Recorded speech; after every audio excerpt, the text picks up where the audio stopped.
નમસ્કાર દર્શક મિત્રો, તમે જોયા છો સાયકલ વ્યવહાર સંચાલિત ઝટપટ ન્યૂઝ અને નવસારી લાઈવ. આજે ગણદેવી સુગરના ચેરમેન અને ઉપચેરમેનની વરણી હતી, ત્યારે ચેરમેન અમિતભાઈ બન્યા છે. ખૂબ ખૂબ અભિનંદન અમિતભાઈ. આમ ચેરમેન બન્યા, કેવી ખુશી? ખુશી તો હોય જ. ખેડૂતનો દીકરો જમીન પર રહીને કામ કરે અને એક ખેડૂતનો દીકરો જો ચેરમેન બને એ ખુશી અલગ જ હોય. આ શ્રેય કોને આપો છો?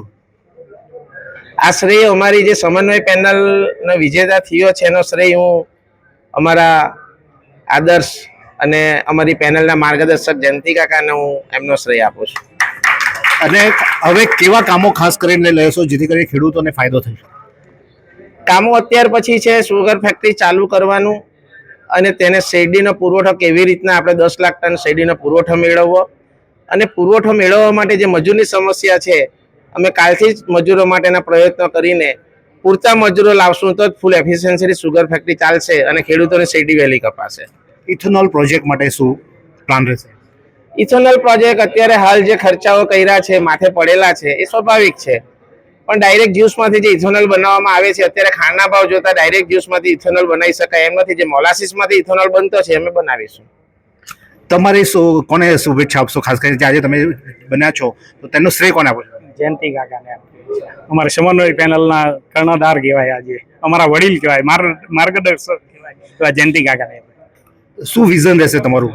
કંઈ નહીં, ખેડૂત લક્ષી વિઝન હશે. ખેડૂતને સારામાં સારો સક્ષમ ભાવ આપીશું અને એની અનેક સમસ્યા હશે તો તેની અંદર અમે ખડાવ થઈને ઊભા રહીશું એની જોડે. તો આ હતા ગણદેવીના પ્રમુખ ઉપપ્રમુખ કે જેમની આજે નિમણૂક કરવામાં આવી છે ને તેઓ દ્વારા સમન્વય પેનલ એટલે કે જે સમન્વય પેનલને જે હતા તેમને તેઓ દ્વારા શ્રેય આપવામાં આવ્યો છે અને આગામી દિવસમાં અલ્પેશભાઈ અને તમામ લોકો જે ગણદેવી સુગરને યોગ્ય હોય તેવી કામગીરી કરશે તેવી આશા વ્યક્ત કરવામાં આવી રહી છે.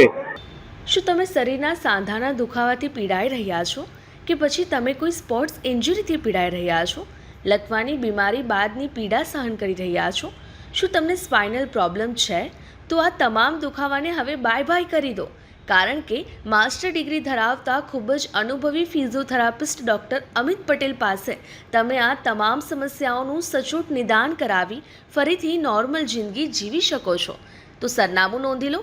Comprehensive care centre, DD street, library પાસે, અનુરાગ સારીઝની લાઇનમાં, નવસારી.